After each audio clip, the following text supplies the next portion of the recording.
Lord, I know good things will happen today. Lord, thank you for today. Thank you for another day. Maraming salamat sa bagong pagkakataon na ibinigay niyo sa akin. Maraming salamat, Lord, kasi alam ko maraming magandang pangyayari ang mangyayari sa araw na ito. Alam ko na puno ng pagpapala ang araw na ito. Maraming magagandang pangyayari ang ibibigay niyo sa akin dahil alam kong patuloy ang pagbibigay niyo ng magagandang bagay sa aking buhay. Mas maayos at mas tama kesa sa mga nagdaang mga araw. I am giving and submitting everything to you, Lord. Ikaw na ang bahala sa aking araw-araw.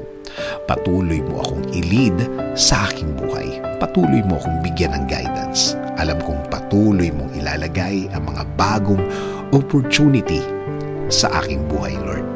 Sa iyo ko palagi titingin, sa iyo palagi ako magfo-focus at hindi sa mga mahihirap na nararanasan ko at hindi sa mga sitwasyon na nasa harap ko.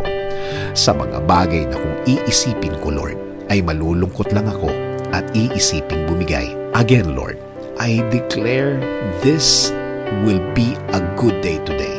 It will be better than yesterday. Compared sa mga dumaan na mga araw, compared sa mga nangyari noong mga nakarang araw at panahon. Salamat sa laging pagbibigay ng mga bagong pagkakataon, sa mga new chances, sa mga second chances. Sa plano nyo ako titingin palagi, sa magandang finished product ng plano nyo sa akin. Patuloy nyo akong proteksyonan, patuloy nyo akong i-bless, Lord. Patuloy niyong ilagay ang mga tamang opportunities sa aking way. Patuloy niyo pong ilagay ang mga tamang impluwensya sa aking mga dadaanan, Lord. Itinataas ko din sa inyo ang aking pamilya. Patuloy niyo din silang alagaan. Ilayo niyo po sila sa mga masasama, mga taong may maitim na balak sa kanila. At sa akin, Lord, patuloy niyo silang i-bless ng mga pangangailangan nila, Lord. Pati po ang aking bayan. Kayo din po ang manguna sa aming bayan.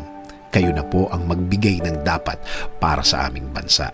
Patuloy niyong gawing mas matalino ang mga namumuno ng aming bansa. Patuloy niyo pong i-bless ang Pilipinas. Kayo na po ang bahala sa aking buhay. Kayo na po ang bahala sa aking mga gagawin sa araw na ito. Bless my works, bless my mouth, bless my thoughts, bless the things I'm about to do. Lead me, Lord, today. I will always follow your lead, O God. I will always obey the things your word will say. Kayo na po ang manguna sa akin ngayon at sa mga panahong darating. Salamat, salamat, Lord, sa inyong kabaitan. Patawarin niyo po ako sa mga nagawa kong mali. Alam ko po na kayo po ang Diyos na laging nagbibigay ng second chances sa buhay na ito. In Jesus' name I pray.